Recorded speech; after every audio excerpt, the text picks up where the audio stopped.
Welcome. Thank you.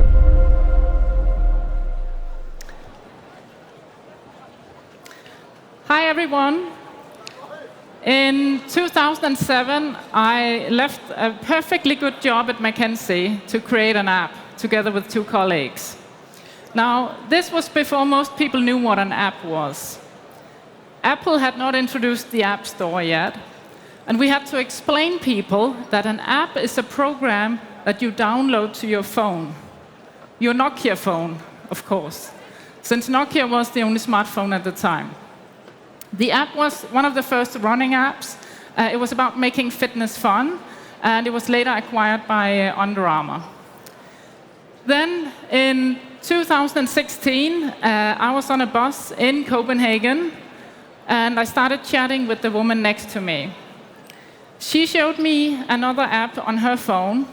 It was called Too Good To Go. It had been in the market for about 9 months, and I absolutely fell in love with the app right there in the bus seat. I got in touch with the founders and asked them how I could help, and they told me that they were looking for sparring from someone who had app experience, and they were also looking for funding. They hadn't raised any money yet. So a few months later, or actually a few weeks later, I invested, and a few months later, they asked if I would take over and run it full time. Too Good To Go is also addressing a big problem, the issue of food waste. So maybe just a show of hands here, how many of you grew up in a household where your parents would tell you to eat up what was on your plate? Yeah? Any of you tell your kids that? Please keep your hand up. I have a few. Not a ton. And that's a general trend. So about 40% of all food produced in this world gets wasted. It never makes it to human consumption. And any way you look at it, it doesn't make any sense. So environmentally, food waste is responsible for 10% of all greenhouse gas emissions. Then there's a social aspect. This is the paradox. We produce enough food for everyone on the planet, and still 733 million go to bed hungry. In fact, a quarter of the food wasted could feed everyone hungry. And then last, there's the global aspect. So we waste more than $1 trillion a year in perfectly good food. That's the GDP for Denmark, Norway, and Sweden combined. So we want to do something about that. So our vision is that we dream of a planet with no food waste. That is our North Star. I think a perfectly good vision is one where you never run out of things to do, and we might never quite get there, but it definitely helps set direction. The mission is then more, what is our contribution here? And we want to inspire and empower everyone to fight food waste together. Inspire here is about creating awareness around the issue, including the fact that it is an environmental issue. And then empower here is about giving people the tools to actually do something about it. So how are we doing so far? So while we are trying to grow this company, we're also building a category since it didn't really exist before. So we are by far the largest player in this surplus food space. We operate in 19 markets now, 16 in Europe, and then US, Canada, and most recently also Australia. We have 115 million users on the app. That's on the demand side of our marketplace, and on the supply side, we have 175,000 stores. Combined, we've saved 450 million meals from going to waste to date. And every second, we save another 4. I like to say food waste never sleeps, and now with us introducing in Australia, the dashboard also never sleeps. And you'll see here some of the partners that we work with. A lot of them we work with internationally. So how do we think about ourselves? So we are a social impact company. So we are motivated by the impact we can have and by running a business at the same time. So we think about impact at 3 different levels. First, we have our tools. This is how the company started. This is also the business model that we operate. We have 3 different products, so I'll just talk a little bit about each of them. First, we have the surprise bag. So Too Good To Go was founded on this initial idea that we wanted to allow consumers to save the food that your local baker or supermarket or sushi place would normally throw away by the end of the day. This is food that was sold at full price 5 minutes earlier and is still perfectly fine to eat. Now, the problem with food waste, one of them at least, is that it's a little bit unpredictable. So if the baker knew what was going to be left by the end of the day, I would like to think that she would stop producing that food. The issue is she doesn't know, and she can't know exactly. So the thing about the surprise bag is that as a consumer, you buy into the fact that you don't know exactly what you're going to get. You're basically going to get what is left by the end of the day. But you know the category, so you know if it's a bakery bag or a fruit and vegetable bag or a sushi bag. And then there's a great value. So we typically offer these bags at a 50 to 70% discount. That's the surprise bag. Then, a few years ago, we had more and more food manufacturers reach out to us and ask us for help reducing their waste. And combining this with the insight that actually 3 times more food is wasted in this part of the value chain versus retail, we thought it was interesting to look at. So we've now introduced parcels in 10 of our 19 countries. So this is food that we buy from food manufacturers who have it in surplus. We then package it and we ship it to consumers, either their home address or a pickup point near them. We operate with these 3 different types of bags here. So we have branded bags. This is where you can get, say, a full pack of Kit Kats or Oreos, for example. We have themed bags. So here you can think of a cereal box, or it could be a barbecue parcel or Halloween parcel, different themes. And then we have the surprise bags, where you basically stock up on some basic items in your pantry. So for the consumers, it's a great complementary thing, because whereas the surprise bag food is food you typically eat right away, or you want to freeze the bread, this here you can really use to stock up in your kitchen, and the shelf life is a lot longer. And then the last product we have is Platform. I won't talk a ton about it. This is a SaaS solution for retailers to keep track of what food they have in the store when it's about to run out on the date, and what they can do to make sure it doesn't end up in the bin. So this is a SaaS solution we've started to sell in to some of our partners. So those 3 different products here basically make up our tools. But we want to do more. I think it would be perfectly fine and easy for most companies to say, we have 3 business models, we're just going to run those, we're going to see how far we can get with it, and we are doing good along the way. But we do think about it differently. We think we have an opportunity to have even more impact, and with that opportunity also comes an obligation. So the second layer of impact we work with is where we take advantage of our reach. So here we help influence more food to getting saved. It's just a little bit less direct. So I'll give a couple of examples here. The first is what we call look, smell, taste, don't waste. So a while back, we came across this statistic that more than half of all consumers are confused about the different date labeling. And this is actually driving 10% of food waste in Europe. So just a little bit of education. There are 2 types of date labels in Europe. You have use by and you have best before. Use by is a date you want to actually respect. There's a real safety risk if you consume the product after that date. Best before really means often good after. It means you should use your senses to make a decision. It's the date where the producer guarantees the optimal quality. Doesn't mean you can't consume it the day after. So you want to look, smell, taste, don't waste. In Germany, we call it oft, länger, gut. I hope I didn't kill that pronunciation.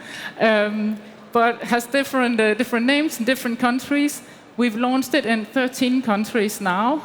And we basically have teamed up with some of the world's largest producers of food, including Unilever, Danone, Kellogg's, a lot of different food brands. and they put this label on their products now.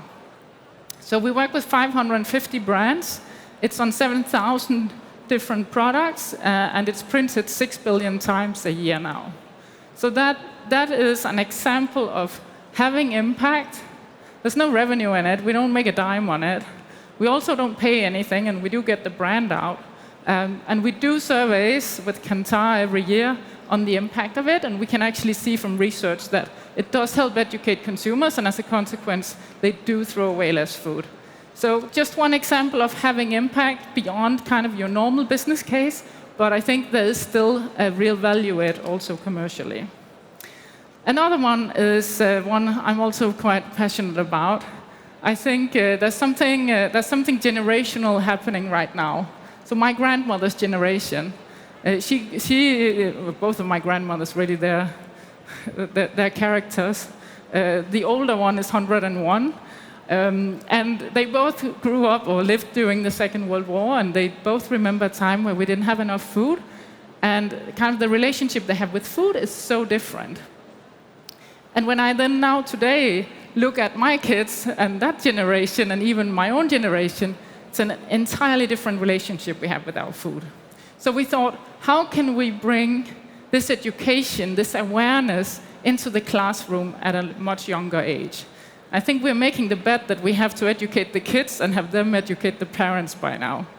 And so we've teamed up, in France, we've teamed up with 2 different ministries and created free educational material, now used by 6,000 schools, to really help inspire kids and teach them this kind of respect for food that we think should be natural, but that we have maybe lost a little bit over the years. We're also making this available in a lot more countries now. So that was the second level of impact.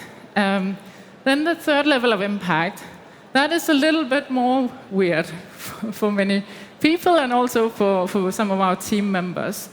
But there we really want to make the most of the kind of credibility we have now. So I think we are a good example of a company that is succeeding commercially while also doing good. And we have a lot of students and a lot of young entrepreneurs reach out to us asking for help. A lot of them are writing a thesis or an assignment and want to talk to us. We've realized we cannot talk to everyone because it doesn't scale very well, and we do also need to run a business. So what we've done instead is we've teamed up with some business schools. So with the Copenhagen Business School, we've created a case that is now published by Harvard Business Publishing, and there business schools all across the world can basically access this and get a shortcut to writing about it. We've also done one with INSEAD. In addition to that, we publish our impact report once a year. So that's an example of us kind of trying to have a little bit more impact than just the core business impact, and that way having a positive influence on the world. And I think just during the time I'm up here today, we will have wasted another 140 million kilos of food. It's quite insane. I just want to thank you for your time so far. And one thing you can do is download the app and save a meal. Thank you.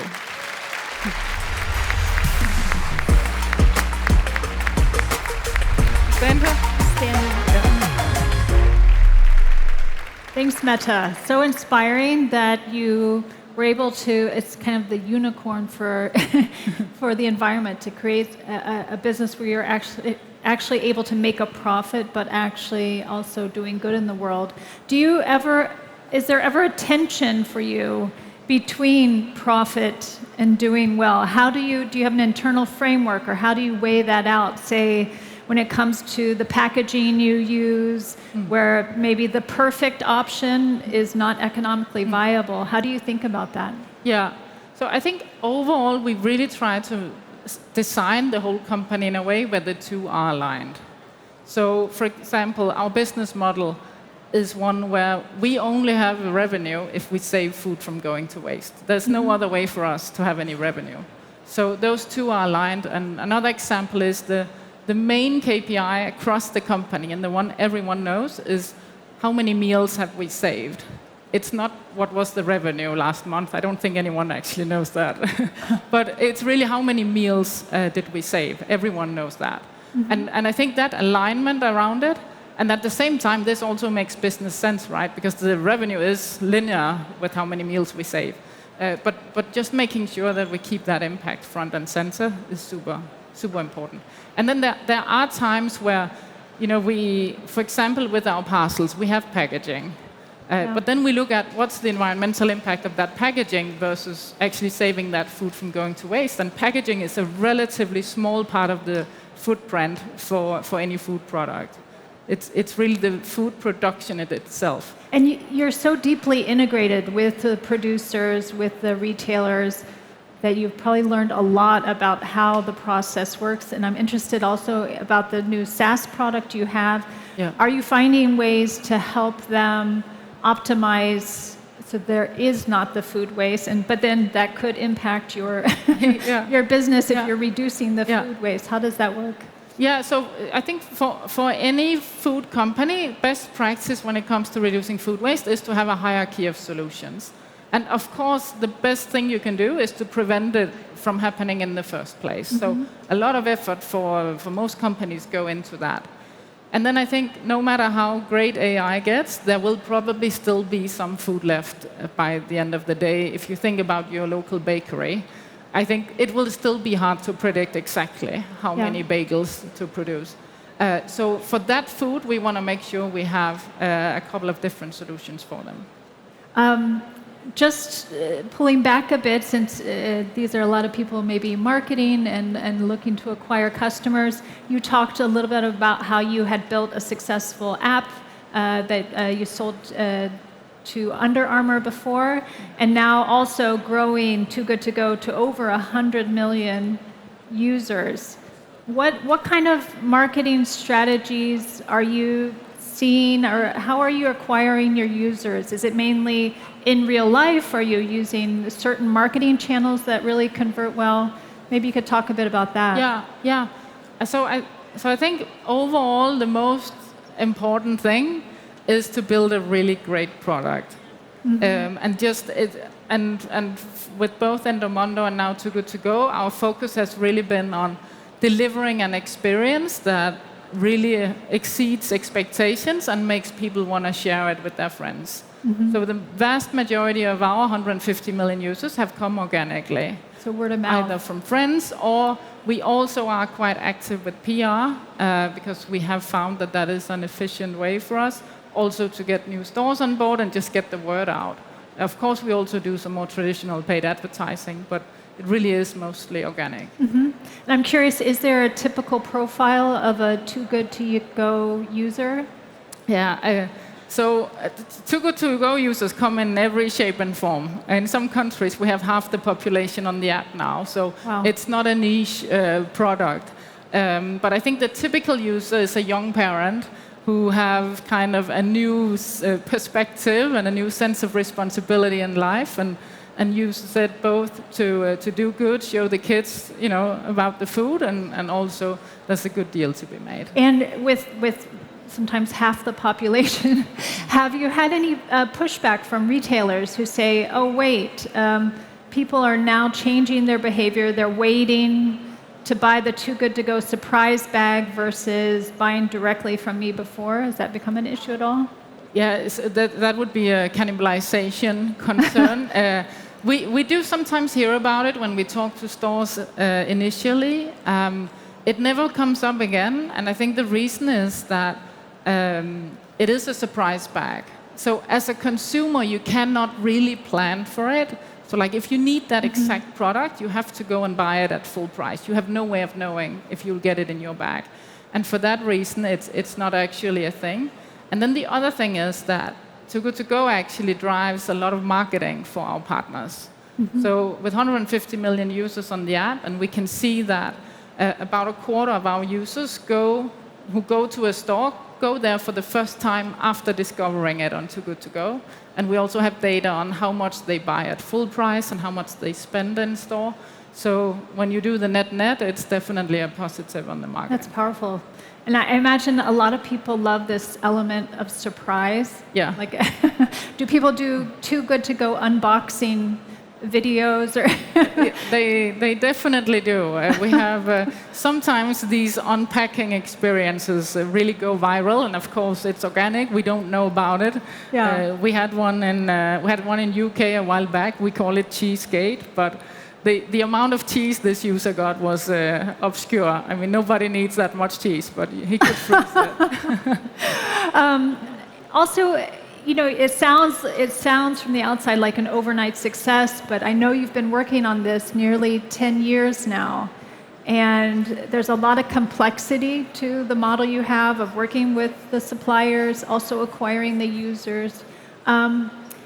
And certainly your background at McKinsey comes to play, that you have a very clear strategy that you've executed against. I heard you talk about how you are pretty disciplined, that you set a strategy for 3 to 5 years and are able to kind of stick to that, even with kind of the COVID crisis where you lost 60% of your customers overnight.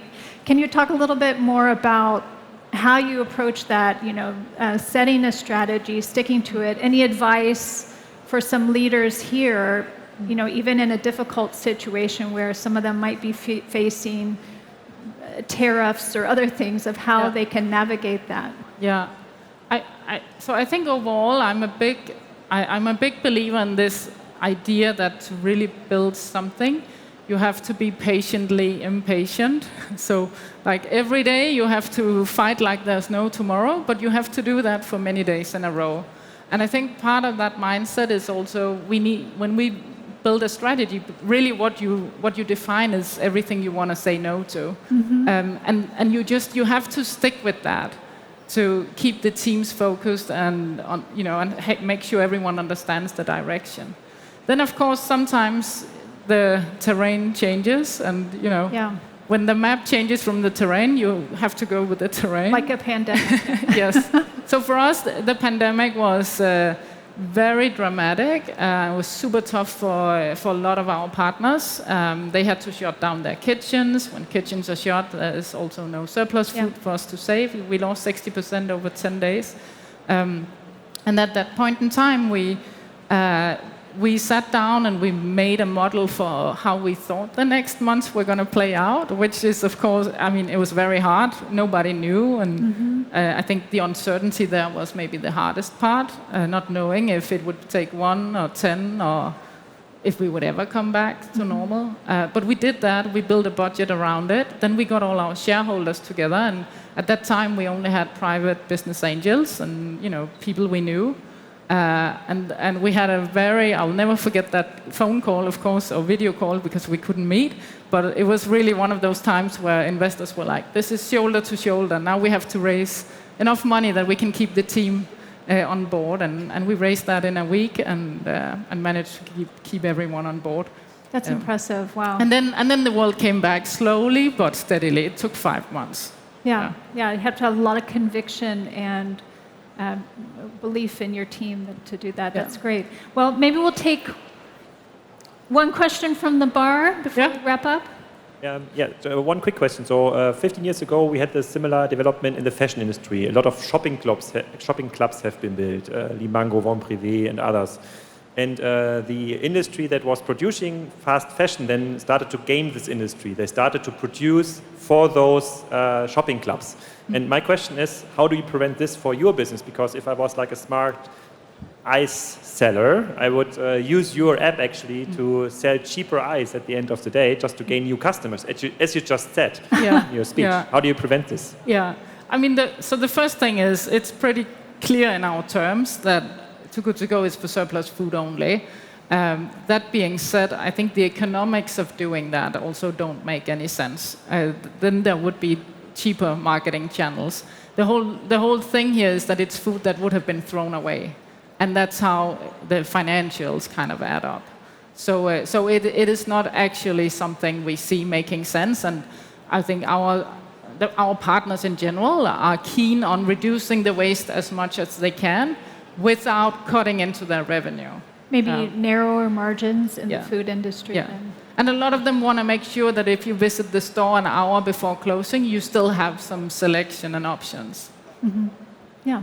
Well, maybe just to wrap up, do you have a recommendation to everyone, other than joining Too Good To Go, one thing they can do to reduce food waste that's really impactful? Yeah, I have a couple. Okay. It starts with planning and shopping responsibly. Only buy what you think you're going to eat, and then I think a basic one is just eat up what's on your plate, and if you can't, then save it for next. Yeah, I'm always optimistic. I'm going to eat more vegetables than I actually. You can make great smoothies out of those. Yeah, then they go down easily. All right. Well, thank you. Yeah, thank you. Thanks, Mette. Thank you.